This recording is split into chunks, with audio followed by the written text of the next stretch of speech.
Today we are talking about multicultural sex issues. I think something that is relevant, and of course Canada, since we are filled with such diversity. Let's check out one of our guest information website, Dr. Faisal Sahukhan. So type in helptv.ca at the top in the Today tab, which you see there.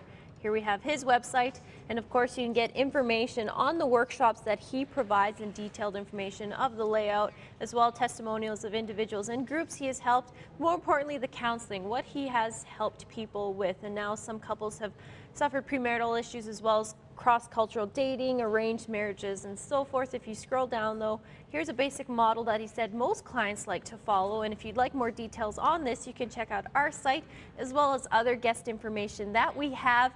And feel free, when you're on our site, you can email us, info@helptv.ca.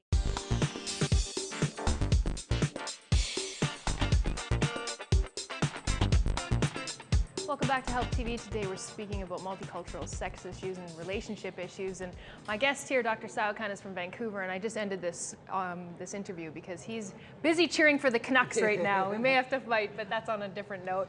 Now we're going to talk about sexual taboos and things like that in different cultures. But first of all, I want to discuss, why is it important to have such a healthy sexual relationship, no matter what culture or what sort of relationship that you're in? I mean, I think sexuality between two people is integral to their relationship. It's part of your personality. You can express so much of yourself through your sexual behavior, and such an intimate part of who you are, and you're giving yourself. You're vulnerable too, which creates that intimacy between two people. You're giving yourself to the person you want to give yourself to. Right, and there's more of a bond between two people, you just feel closer to them, just like you talked about. Okay, well, let's talk about some sexual taboos. Why are there sexual taboos in certain cultures? A lot of the sexual taboos have been culturally ingrained. They've been it could be for socio-political reasons. One of the taboos is oral sex. When it comes to most ethnic population, men don't like giving oral sex. And it's because one of the reasons is that stigma about going down on the woman, in a sense. So it's a patriarchal society that most ethnic people come from. And so by going down, they're thinking that they are becoming beneath the woman in some form. But the thing is, it's not only the ethnic men. Some ethnic women also don't like giving fellatio or oral sex because they think it's dirty or it's unclean. But when you really look at semen,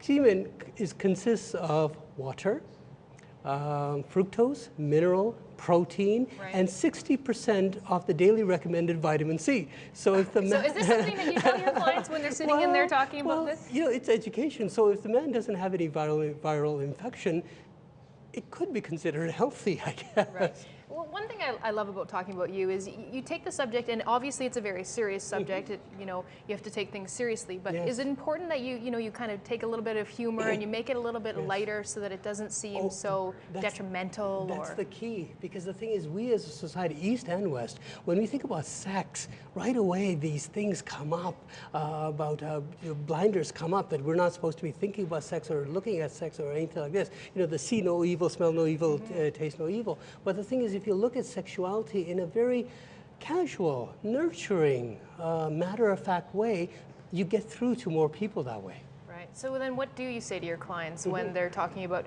sexual positions and oral sex and how they don't want to do this? How do you have someone express their sexual needs to each other? One of the things that they say that I don't do this, and I say, well, why not? Give me a real logical reason why not, and they can't come up with it. Oh, well, my dad told me this, or my grandmother said, good girls don't touch down there when it comes to, say, for example, masturbation.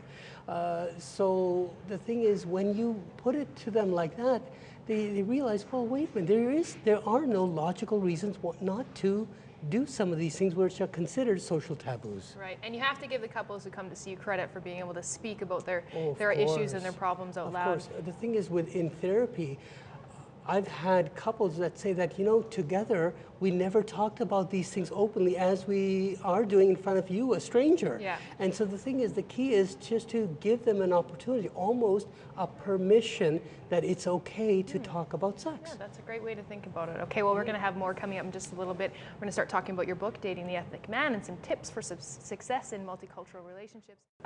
An author as well. He's got a book coming out right away, Dating the Ethnic Man, Strategies for Success. One more time, let's just explain what you're referring to when you say the ethnic man in your book. Sure. I refer to men who are first, second, and third generation immigrants to Canada who are influenced by a collectivistic Eastern worldview. Okay, so why did you decide to write this book? I think there was a need. Yeah.